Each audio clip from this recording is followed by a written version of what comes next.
사무엘상 14장이죠. 31절부터입니다. 14장 31절 42절까지 하겠습니다. 31절 42절 읽습니다. 그날에 백성이 믹막스에서부터 아얄론에 이르기까지 블레셋 사람들을 쳤으므로 그들이 심히 피곤한지라. 백성이 이에 탈취한 물건에 달려가서 양과 소와 송아지를 끌어다가 그것을 땅에서 잡아 피채 먹었더니 무리가 사울에게 전하여 이르되 보소서 백성이 고기를 피채 먹어 여호와께 범죄하였나이다. 사울이 이르되 너희가 믿음 없이 행하였도다. 이제 큰 돌을 내게로 굴려오라 하고 또 사울이 이르되 너희는 백성 중에 흩어져 다니며 그들에게 이르기를 사람은 각기 소와 양을 위로 끌어다가 여기서 잡아먹되 실제로 먹어 여호와께 범죄하지 말라 하라 하며 그 밤에 모든 백성이 각각 자기의 소를 끌어다가 거기서 잡으니라. 사울이 여호와를 위하여 제단을 쌓았으니 이는 그가 여호와를 위하여 처음 쌓은 제단이었더라. 사울이 이르되 우리가 밤에 블레셋 사람들을 추격하여 동틀 때까지 그들 중에서 탈취하고 한 사람도 남기지 말자. 우리가 이르되 왕의 생각에 좋은 대로 하소서 할 때에 제사장이 이르되 이리로 와서 하나님께로 나아가사이다 하매 사울이 하나님께 묻자오되 내가 블레셋 사람들을 추격하리까 주께서 그들을 이스라엘 손에 넘기시겠나이까 하되 그날에 대답하지 아니하시는지라. 사울이 이르되 너희 군대의 지휘관들아 다 이르오라. 오늘 이 죄가 누구에게 있나 알아보자. 이스라엘을 구원하신 여호와께서 살아계심을 두고 맹세하노니 내 아들 요나단에게 있다 할지라도 반드시 죽으리라 하되 모든 백성 중 한 사람도 대답하지 아니하매 이에 그가 온 이스라엘에 이르되 너희는 저쪽에 있으라. 나와 내 아들 요나단은 이쪽에 있으리라. 백성의 사울에게 말하되 왕의 생각에 좋은 대로 하소서 하니라. 이에 사울이 이스라엘에 하는 여호와께 아뢰되 원하건대 실상을 보이소서 하였더니 요나단과 사울이 뽑히고 백성은 면하니라. 사울이 이르되 나와 네 아들 요나단 사이에 뽑으라 하였더니 요나단이 뽑히니라. 아멘. 자기 눈에 있는 들보를 먼저 빼라. 강력한 군대를 이끌고 침략해온 블레셋과의 싸움. 전쟁은 이스라엘 하나님의 백성들에게 있어서 전쟁은 여호와께 속한 것이다. 그렇죠? 여호와께 속한 것이라는 뜻은 하나님께서 함께 하심으로써 하나님이 싸우시는 전쟁이라는 것입니다. 그러니까 이스라엘 백성들에게 있어서 전쟁은 분명 하나님께 속해 있다는 것을 잊지 말아야 돼요. 그러니까 명분이 하나님의 나라를 이루기 위한 싸움이어야 하는 거예요. 대적이 먼저 쳐들어오거나 그때에 이 하나님이 함께 하셔서 싸우는 전쟁이 된다라는 의미는 자신들이 가지고 있는 무슨 군사력이나 능력으로 싸우는 것이 아니라 하나님이 함께 하심으로써 하나님이 싸우시는 전쟁이 되도록 하라는 것이에요. 그러기 위해서는 하나님이 함께 하시기 위해서는 하나님의 백성들이 먼저 의와 거룩함을 회복해야 하지요. 아무리 법궤를 갖다 놓고 법궤를 끌고 전쟁에 나간다 할지라도 거기는 하나님이 함께 하실 수가 없어요. 형식적인 신앙생활에는 절대 하나님이 함께 할 수 없습니다. 이걸 놓치면 안 되지요. 그러기 위해서는 먼저 자신들의 죄를 깨닫고 회개하고 돌이켜야 하는 거예요. 그럴 때 하나님이 함께 하시고 그래서 싸움에 나갈 때 이기는 거죠. 그러니까 블레셋 사람들은 사탄의 종들이잖아요. 그래서 이스라엘 백성들이 틈만 보이면 쳐들어온다. 그러니까 전쟁에 있어서의 명분은 누가 의로우냐거든요. 그러니까 하나님이 싸우시는 전쟁은 하나님은 의인과 함께 하시는 거예요. 의로운 편에 함께 계시는 거예요. 그러니까 이방인들이 쳐들어왔다. 그들에게는 하나님이 없어요. 우상숭배자들입니다. 악을 행하는 사람들이죠. 그들과 하나님의 백성이 싸우면 누가 이기겠는고? 당연히 이겨야 된다고 생각하겠죠. 이스라엘 백성들. 하나님의 전쟁은 의의 전쟁이라는 걸 잊으면 안 돼요. 아무리 하나님의 백성이라 할지라도 그들이 의를 상실해버리면 이 싸움은 의미가 없어요. 그냥 군사력의 싸움이 되고 마는 거예요. 힘 있는 사람이 이기는 거예요. 무슨 의미인지 잘 알아야 돼요. 하나님이 함께 하시는 싸움은 의인과 함께 하신단 말이에요. 그러니까 의가 굉장히 중요한 거죠. 자, 그런데 이 싸움이 시작될 때 보세요. 사울 왕이 번제를 드렸습니다. 이 싸움이 하나님이 싸움이 되게 해주세요. 제사를 드렸단 말이죠. 근데 그 제사의 의미를 몰라. 이스라엘 백성들이 그 번제를 통해서 제사를 통해서 회개하고 용서받고 의롭다함을 얻을 때 하나님이 함께 하심으로 이 싸움을 이기겠다는 건데 제사의 의미 자체를 몰라. 그래서 사무엘 제사장이 드려야 될 제물을 자기 자신이 드려버렸잖아요. 위급하고 절박하니까. 그래서 드렸단 말이죠. 그러니까 이 싸움은 이미 시작부터 잘못됐죠. 이 싸움은 절대 하나님이 함께 하실 수 있는 싸움이 아니에요. 죄를 용서받자고 제사를 드리면서 더 죄를 짓고 있네. 절대 못 이깁니다. 이 싸움은요. 그런데 거기에 담대한 믿음을 가진 아들 요나단이 있었죠. 그러니까 우리가 사울의 잘못된 모습을 선행절에서 충분히 묵상했죠. 사울은 참 결정적인 게 이거죠. 이 싸움을 하나님을 위한 하나님의 전쟁이 아니라 자기를 대적하는 자기의 원수를 물리침으로써 자신의 명예와 영광을 회복시키는 전쟁으로 알았죠. 그렇게 여기고 있어요. 이건 하나님의 전쟁이 아니라 자기를 위한 전쟁인 거예요. 결정적이죠, 이게. 이런 마음을 가지고 있는 사울, 이 싸움에서 이길 수 있나요? No! 절대 못 이깁니다. 절대 못 이겨요. 뭐 숫자도 안 되고 군사력으로도 상대가 안 되는 상태고요. 거기다 하나님 앞에 의로움까지 상실해버렸으니 이 싸움에 대한 의미, 이거 자체를 지금 모르고 있어요. 그러니 이 싸움에서 어떻게 이기겠어요? 뭐 하나님의 이름을 부르고 하지만 이 싸움은 절대 못 이겨요. 요나단 아니었으면 사울은 여기서 끝. 그 요나단이 그래도 하나님 앞에 온전한 믿음을 가지고 있었죠. 그 혈혈단신 그 적진을 향해서 뛰어들어가잖아요. 그러니까 자신이 제물이 되는 거예요. 하나님 앞에 제물이 되는 거라고. 이런 게 바로 너희의 몸을 하나님이 기뻐하시는 거룩한 산 제사로 드리라는 뜻이에요. 믿음으로 던지잖아요. 이 한 사람 요나단이 헌신이 없었다면 이 전쟁은 끝났어요. 그 믿음의 헌신을 보고 하나님 받으신 거죠. 요나단을 제물로 받으시고 의로 여기신 거예요. 의가 참 중요하죠. 믿음이 의거든요. 그 의로운 행동, 한 사람의 그 의로운 행동 때문에 하나님께서 함께 하신 거예요. 이 전쟁에. 개입하셨어요. 그래서 블레셋을 두려움 속에 공포 속에 몰아넣고 결국 승리하게 만들어 주셨습니다. 실패와 성공의 원인, 승리의 원인을 우리 잘 알아야 돼요. 그래서 31절, 35절에 이 일이 있은 후에 전쟁에 임하는 군사들에게 이 사울이 금식을 선포했죠. 참으로 어리석은 명령입니다. 이로 인해서 배고픔과 피곤에 지친 백성들이 결국 죄를 짓게 되잖아요. 탈취한 소와 양을 잡아서 너무나 그냥 배가 고프니까 피채 먹어버린 거예요. 죄를 짓게 된 거죠. 죄를 짓게 된 겁니다. 그러니까 이 사실을 이제 사울에게 고하는 거예요. 지금 백성들이 고기를 피쳐 먹음으로써 여호와께 범죄하였나이다. 범죄하였나이다. 죄를 짓게 되었다.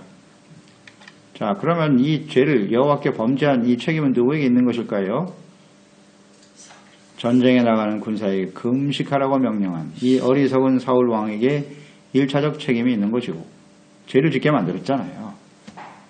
하나님이 말씀하신 것도 아닌 자기의 의지대로 자기의 뜻대로 명령을 내리고 말이죠. 그래서 죄를 짓게 만드는 1차적 책임이 있고 또 하나는 아무리 배가 고파도 하나님의 율법을 어기고 피채 고기를 먹는 백성들 자기 자신에게도 그 책임이 있다. 이걸 잘 생각해야 돼요. 둘 다 책임이 있는 겁니다. 근데 누구의 책임이 더 크냐? 사울 왕의 책임이 크다고 봐야 돼요. 왜냐하면 이미 사울은 백성들에게 잘못된 본보기를 보여줬어요. 이 전쟁이 시작되기 전에 위급하고 절박할 때 백성들 앞에서 어떻게 했어요? 사무엘이 드려야 될 제물을 자신이 드려버렸잖아요. 그걸 백성들이 다 봤어요. 아, 왕도 저렇게 급하면 범죄를 하는구나. 그런데 뭐 우리가 소와 양 좀 잡아서 먹으면 어때? 이렇게 되는 거예요. 지도자가 하나님 앞에 온전한 순종의 모습을 보이지 않으니 그가 말하는 그 모든 말이 권위가 서겠습니까? 그리스도인들에게 있어서의 권위는 철저한 순종에서 오는 거예요. 우리가 하나님 말씀 앞에 순종할 때 사람들이 그걸 보고 하나님을 두려워하고 순종하게 되는 것이지. 부모도 마찬가지예요. 자식들에게 권위가 세워지려면 부모가 먼저 하나님 말씀에 철저히 순종하는 모습을 보여야죠. 그렇지 않은 상태에서 아무리 명령을 내려봐야 소용이 없어요. 교회 공동체도 마찬가지고요. 교회종들이 본을 보이지 못하는 상태에서 아무리 말씀을 전하면 뭐 하겠어요? 설득력이 없어요. 권위가 주어지지 않습니다. 이런 걸 우리 생각해야 돼요. 그러니까 하나님의 말씀에 우리가 먼저 철저하게 순종하고자 하는 간절함이 있어야 된다. 이런 걸 생각하게 되죠. 그래서 결국 이 사울의 범죄가 백성들에게 이런 영향을 미쳤다고 봐야 되는 거죠. 자, 이 소식을 들은 사울 어떻게 했을까요? 내가 잘못했습니다 하고 회개하면 얼마나 좋을까? 뭐라 그랬어요? 이 백성들이 믿음이 없이 행하였도다. 백성들을 책망하고 나섭니다. 물론 백성들이 잘못한 것도 사실이죠. 그 맞아요. 하지만 그 원인 제공을 누가 했느냐? 자기 자신이 했잖아요. 자기 자신의 잘못은 인정하지 않죠. 얘기하지 않고 여기서 묵상되는 바예요. 제가 오늘 묵상되면서 깨달은 바는 자기 눈에 있는 들보는 빼지 않고 형제들의 눈에 있는 티를 빼려고 하는 사람이 사울이구나. 아주 전형적인 사람이 사울입니다. 그래서 버려지는 거예요. 그래서 버려지는 겁니다.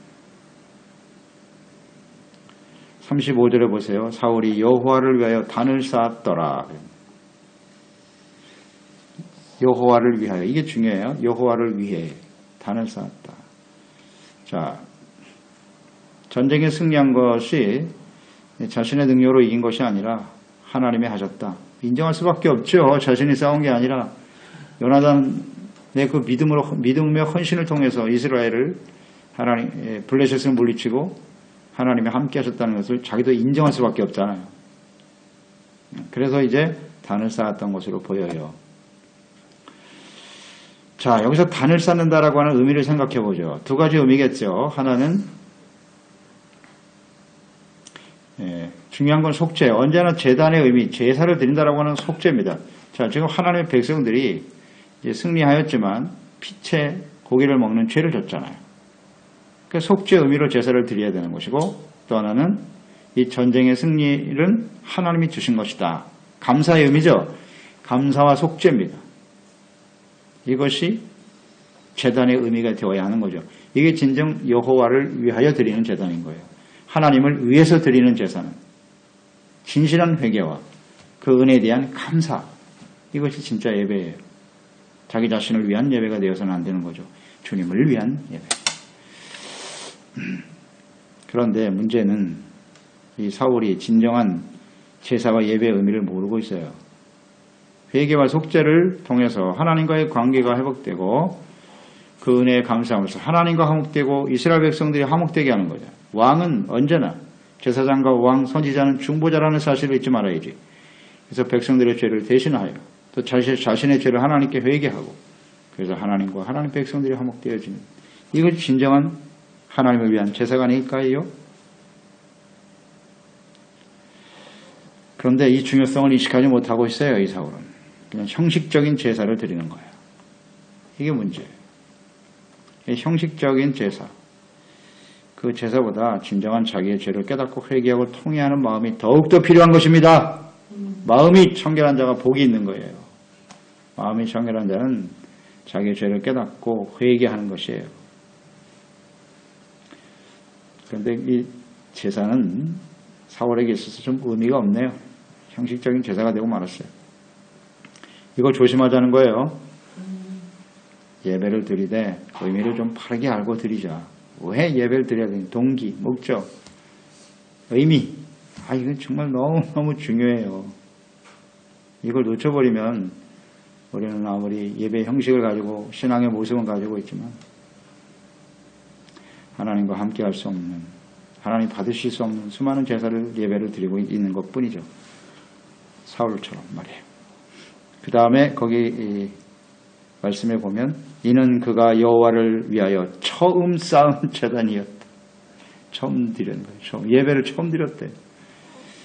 사울이 하나님의 영에 감동돼서 하나님의 택하신 거 부르심으로 이제 사역을 시작했잖아요. 왕이 되었는데 처음에 아주 겸손했다는 거 우리가 잘 봤어요. 그런데 2년이 지났다 그랬어요. 이 전쟁이 2년 후에 터진 거거든요. 왕이 된 다음에. 그러면 2년이 지난 동안에 한 번도 하나님께 단을 쌓지 않았다는 거예요. 예배를 안 드렸다는 거예요. 이런 어리석은 사울이 있나. 우리 사울이 지금 부패한 모습을 봤죠. 그 잘못된 실패할 수밖에 없는 그의 어떤 원인들 이런 걸 우리가 살펴봤는데 이 근본 원인이 어디에 있었는고 바로 여기 있었다. 2년이 지나도록 하나님께 제사와 예배를 드리지 않았다는 거죠. 그러니까 그 예배 자체가 굉장히 지극히 형식적이다. 하나님을 모르는 거예요. 그러니까 아무리 하나님의 영에 감동돼도 끊임없이 우리가 예배와 기도와 말씀으로 깨어있지 않으면 하나님께서는 계속 함께 하실 수가 없나이다. 이걸 놓치면 안 돼요. 그렇기 때문에 우리는 구원을 온전히 이루어야 되는 거예요. 이를 위해서는 기도와 예배, 말씀으로 깨어 있어야죠. 이건 아주 중요한 진리하는 거예요. 그리고 2년이 지났는데 이렇게 형편없이 무너지네요. 자신의 생각대로 사는 거예요. 자신이 옳다고 생각하는 대로. 그러니까 사사시대의 모습이 그대로 전이되는 거죠. 지금 이 사울에게. 예배는 하나님 앞에 예배와 기도와 말씀 이것은 겸손해지는 거거든요. 하나님 앞에 서는 거고 그 하나님 앞에서 자신의 죄를 깨닫고 회개하고 돌이키는 모습이 있어야 되는 건데 전혀 깨닫지를 못하네요. 이 사울. 처음 예배를 드렸으니 뭐 그럴 수밖에 없죠. 이런 거 우리가 생각하게 되고요. 제단을 쌓은 다음에 35절에 제단 쌓았죠. 36절에 보세요. 사울이 어떤 행동을 했나. 자, 우리가 밤에 블레셋 사람들을 추격하여 동틀 때까지 그들 중에서 탈취하고 한 사람도 남기지 말자. 우리가 이르되 뭐라 그랬어요? 왕의 생각에 좋은 대로 하소서. 자기 소견에 옳은 대로 하세요. 하나님의 뜻대로 합시다가 아니라 이 말에 또 이 사울이 고무되는 거예요. 그래. 당신들이 나의 뜻을 존중한단 말이지. 뭐 제단 드리면 뭐해. 예배 드리면 뭐예요. 하나님의 뜻을 물어야 될 거 아니에요. 자기 생각에 옳은 대로 하자 이거예요. 나를 따르라. 아무리 소리쳐봐야 하나님이 함께 하자면 아무 소용이 없다니까요. 이 예배가 얼마나 헛된 예배인가 알 수 있겠죠. 그러니까 하도 답답해가지고 36절 보세요. 그렇게 사람들이 말할 때 제사장이 이르되 이리로 와서 하나님께로 나아가사이다. 지금 하나님께 물어야지 지금 무슨 소리 하는 거예요. 제사장이 살아있네. 그래도 아히야 제사장. 백성들이 좋은 대로 하소서. 사람들의 이야기를 듣는 게 중요한 게 아니에요. 지금은 하나님께 갑시다. 하나님께. 이 제사장 때문에 이런 제사장이 살아있다는 게 참 사울에게는 다행이긴 하네요. 그렇습니다, 여러분. 우리의 생각에 좋은 대로 하는 게 아니에요. 우리 인생은. 하나님의 백성은 철저하게 하나님께 물어야죠. 기도하고 하나님 말씀 묵상하고 하나님의 말씀에 옳은 대로 행동해야 되는 거예요. 아멘. 이걸 놓치고 있잖아요. 제단을 쌓으면 뭐하노? 예배 드리면 뭐해? 여전히 자기가 좋은 대로 살아가는데. 그러면 사울왕처럼 된다. 아멘. 잊지 말아야 돼요. 이 교훈이에요. 이게. 수없이 예배를 드려도 여전히 자기 좋은 대로 행동하는 거예요. 그냥. 그럼 사울처럼 돼요. 그 예배는 헛된 예배예요. 절대 하나님 받지 않으세요. 그런 의미 없는 삶은.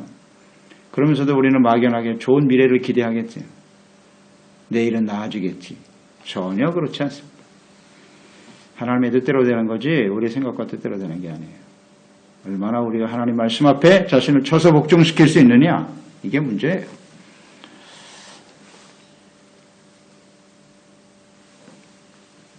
그래서 하나님께 물었습니다. 기도했어요. 기도했더니 어떻게 됐어요? 질문을 했죠. 주께서 그들을 이스라엘의 손에 넘기시겠나이까?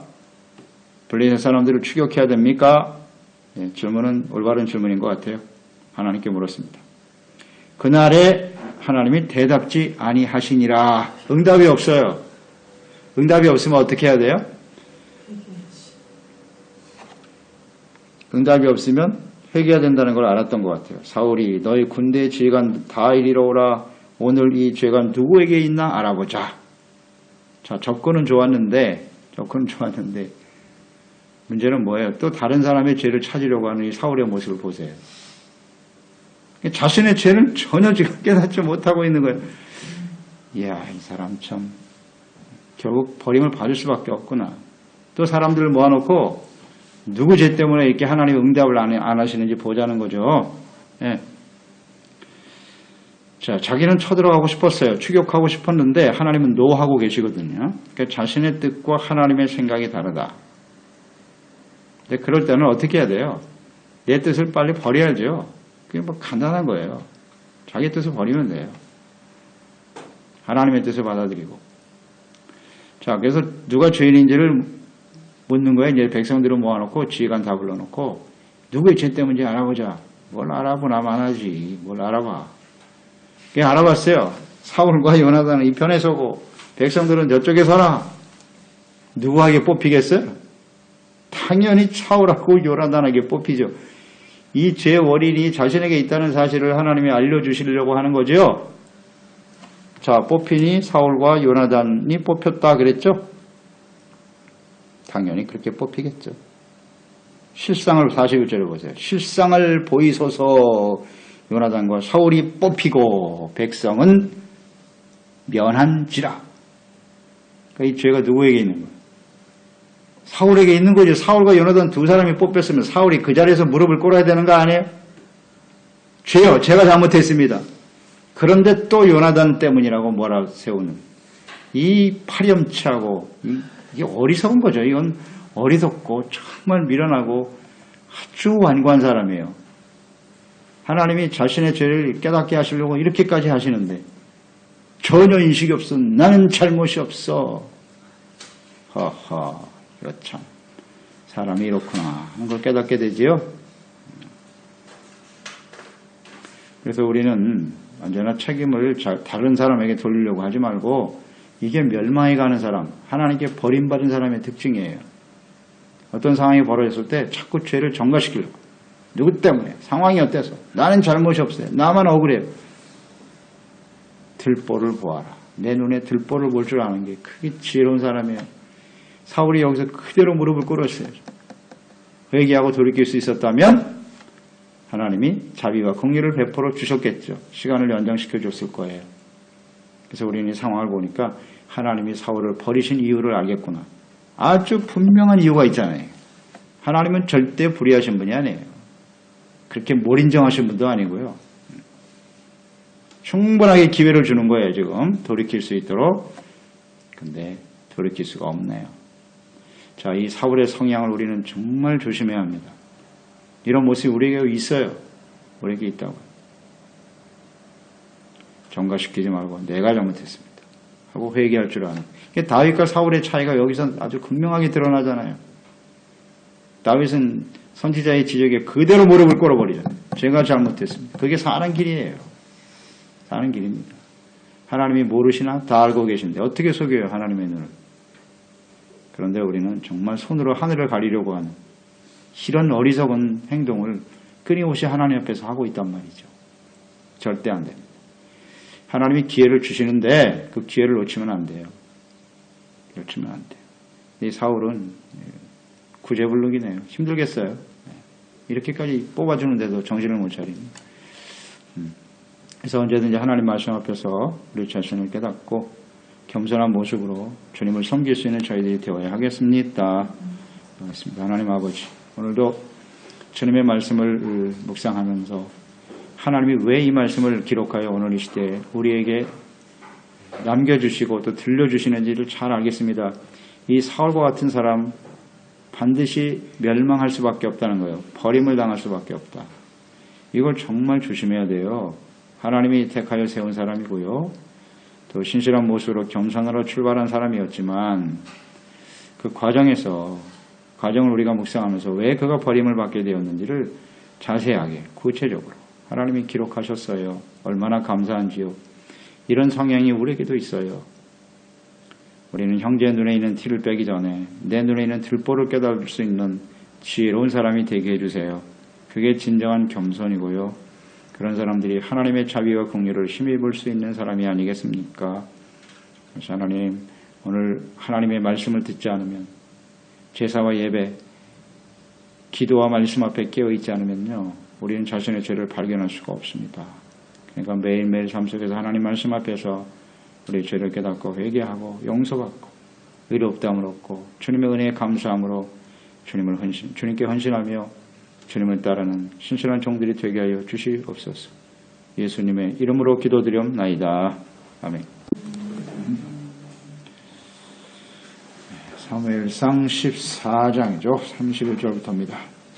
14장 31절 42절까지 하겠습니다. 31절 42절 읽습니다. 그날에 백성이 믹막스에서부터 아얄론에 이르기까지 블레셋 사람들을 쳤으므로 그들이 심히 피곤한지라. 백성이 이에 탈취한 물건에 달려가서 양과 소와 송아지를 끌어다가 그것을 땅에서 잡아 피채 먹었더니 우리가 사울에게 전하여 이르되 보소서 백성이 고기를 피채 먹어 여호와께 범죄하였나이다. 사울이 이르되 너희가 믿음 없이 행하였도다. 이제 큰 돌을 내게로 굴러오라 하고 또 사울이 이르되 너희는 백성 중에서 돌려다니며 그들에게 이르기를 사람은 각기 소와 양을 위로 끌어다가 여기서 잡아먹되 실제로 먹어 여호와께 범죄하지 말라 하라 하며 그 밤에 모든 백성이 각각 자기의 소를 끌어다가 거기서 잡으니라. 사울이 여호와를 위하여 제단을 쌓았으니 이는 그가 여호와를 위하여 처음 쌓은 제단이었더라. 사울이 이르되 우리가 밤에 블레셋 사람들을 추격하여 동틀 때까지 그들 중에서 탈취하고 한 사람도 남기지 말자. 우리가 이르되 왕의 생각에 좋은 대로 하소서 할 때에 제사장이 이르되 이리로 와서 하나님께로 나아가사이다 하매 사울이 하나님께 묻자오되 내가 블레셋 사람들을 추격하리까 주께서 그들을 이스라엘 손에 넘기시겠나이까 하되 그날에 대답하지 아니하시는지라. 사울이 이르되 너희 군대의 지휘관들아 다 이르오라.